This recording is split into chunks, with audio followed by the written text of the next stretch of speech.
Selamat pagi teman-teman. Kita berjumpa lagi dalam modul pembelajaran online, ya, video online tentang managing change. Bagaimana mengelola transformasi perusahaan dengan sukses. Jadi dalam video pembelajaran sebelumnya kita sudah bicara mengenai fase ke-1 atau tahap ke-1 ketika kita mau melakukan proses perubahan dengan sukses. Yakni bagaimana memunculkan kesadaran untuk berubah. Ya, kesadaran untuk berubah. Nah, setelah kita memunculkan kesadaran untuk berubah, maka yang nomor 2 ini yang tidak kalah penting, yakni merumuskan visi perubahan. Merumuskan visi perubahan. Jadi seperti yang Anda lihat dalam slide di depan Anda ini, jadi Anda harus mengkonstruksikan impian masa depan Anda itu dengan kalimat yang bold. Ya. Dan kemudian dalam bold statement itu Anda juga merefleksikan keinginan Anda. Ya. Keinginan Anda. Ya. Jadi dalam slide 25 kita mencoba melihat itu ya. Jadi bagaimana visi dan tujuan perubahan itu akan memberikan arahan yang jelas bagi proses transformasi yang tengah dilakukan. Jadi visinya jelas, tujuannya jelas, mau kemana. Kalau bisa tujuan perubahan itu mesti disusun secara artikulatif, jelas, mudah dicerna, dan mampu memotivasi karyawan untuk bersama-sama mencapainya. Ya. Jadi tujuan dan visi perubahan mesti diterjemahkan dalam keadaan, dalam goals yang lebih rinci dan terukur atau measurable. Contohnya ini Mas ya, Anda bisa lihat becoming 1 billion company in the next 5 years. Jadi contoh-contoh tujuan perubahan itu sebenarnya sesederhana itu ya, menjadi perusahaan bernilai 5 billion US dollar company in the next 5 years ya. Jadi maksud saya 1 billion company ya, 1 billion itu sekitar 13 triliun. Jadi Anda mau menjadi perusahaan dengan revenue 13 triliun dalam 5 tahun ke depan. Mungkin saat ini masih 6 triliun. Ya. Atau Anda misalnya slogannya atau tujuannya double our revenue in the next 3 years. Ya. Jadi meningkatkan revenue 2 kali lipat hanya dalam 3 tahun. Itu luar biasa. Atau menjadi 10 billion US dollar company in the 10 years. Ya. Menjadi perusahaan dengan penjualan 100 triliun dalam 10 tahun ke depan. Contohnya seperti itu, Mas. Kalau perusahaan Anda misalnya masih kecil ya, misalnya menjadi perusahaan dengan revenue 100 miliar dalam 5 tahun ke depan. Ya, 100 miliar dalam 5 tahun ke depan. Itu simple, Mas. Nah, ini menurut saya yang powerful.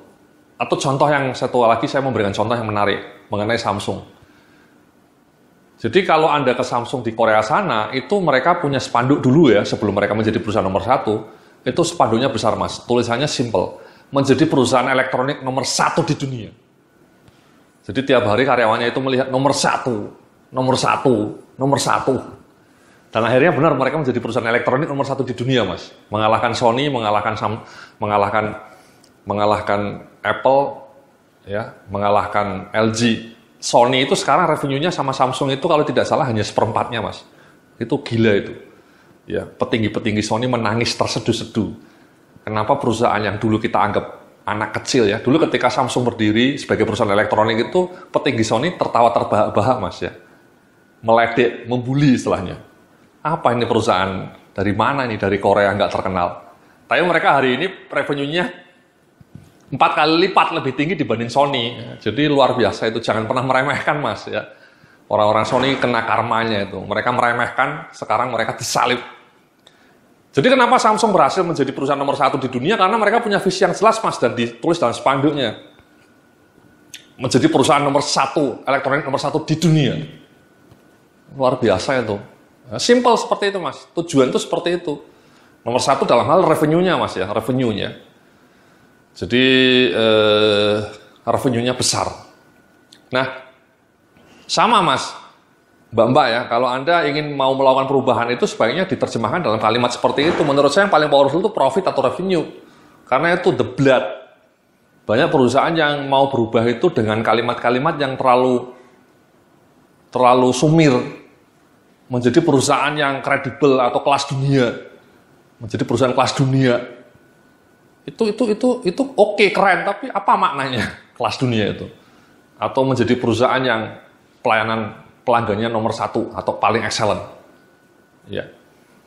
Itu oke lah ada nomor 1-nya ya, karena sekarang ada banyak survei mengenai kepuasan pelanggan. Oke lah kalau Anda masih punya impian menjadi perusahaan dengan layanan kepuasan pelanggan nomor satu itu masih terukur. Tapi kalau Anda tujuannya menjadi perusahaan dengan layanan pelanggan yang prima, titik, itu nggak ada maknanya, Mas. Ya. Atau menjadi perusahaan yang dengan budaya kerja yang lebih adaptif, nah itu ngawur lagi, itu apa maknanya? Itu sumir. Menjadi perusahaan dengan budaya kerja yang adaptif dan profesional. Itu apa maknanya? Tidak terukur menurut saya. Jauh lebih konkret ya tadi, menjadi perusahaan dengan revenue 110 triliun dalam 5 tahun ke depan. Atau mencapai profit 100 miliar dalam 3 tahun ke depan. Itu jelas itu. Jadi menjadi perusahaan dengan profit 100 miliar dalam 3 tahun ke depan. Iya. Jadi itu lebih konkret.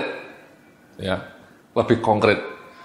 Atau kalau misalnya Anda perusahaan instansi pemerintah, misalnya Anda dari pekerjaan hukum, ya simple, Mas. Membangun jalan tol sepanjang 5.000 km. Menjadi organisasi yang mampu membangun jalan tol sepanjang 5.000 km. Membentang dari Aceh sampai Papua. Itu kan tujuan yang luar biasa. Atau misalnya Anda energi listrik ya. Simple, Mas, slogannya. Membangun 35.000 megawatt listrik dalam waktu 5 tahun. Itu visi yang bagus tuh sebenarnya. Visi yang jelas. Membangun 35.000 megawatt listrik dalam 5 tahun. Ya, itu powerful. Ya. Jadi seperti itu, Mas, kalau bisa ya Anda wujudkan tujuan perubahan Anda. Jadi tujuannya itu jangan terlalu sumir. Karena begitu Anda punya tujuan melipat gandakan profit dalam 3 tahun, ya Anda kan kemudian dipaksa untuk berubah. Ketika Samsung mengatakan bahwa saya mau menjadi perusahaan elektronik nomor 1 di dunia dari sisi revenue, ya otomatis mereka berubah total dalam semua bidang. Total, karena kalau tidak berubah total ya itu impossible ya. Impian kosong. Tapi kata Adidas ya, impossible is nothing gitu, Mas ya. Sama, Mas, Anda ketika mengatakan mencapai revenue 100 miliar dalam 3 tahun, itu kan Anda langsung bergerak, dipaksa untuk berubah apa ini revenue baru. Tadi IBM saya memberikan contoh, mereka juga dulu punya visi yang sama. Mereka visinya jelas itu, waktu itu. 70% revenue harus disumbang oleh divisi consulting. Ya, pada saat itu revenue divisi consulting baru 10% dari total revenue IBM, Mas ya. Masih didominasi oleh mainframe.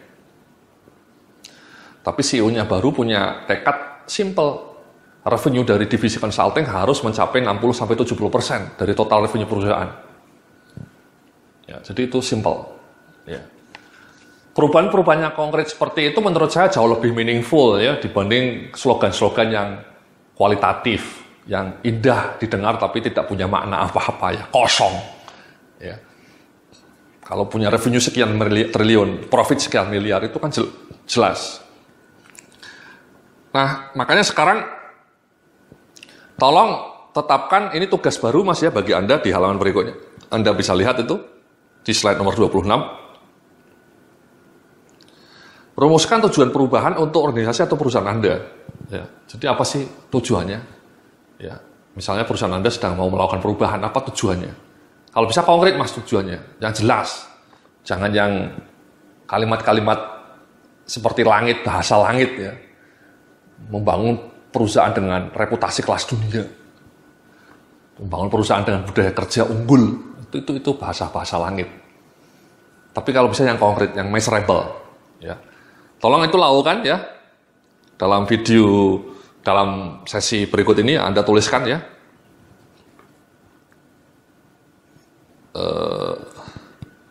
Nah, nanti bisa Anda komunikasikan dengan teman-teman Anda.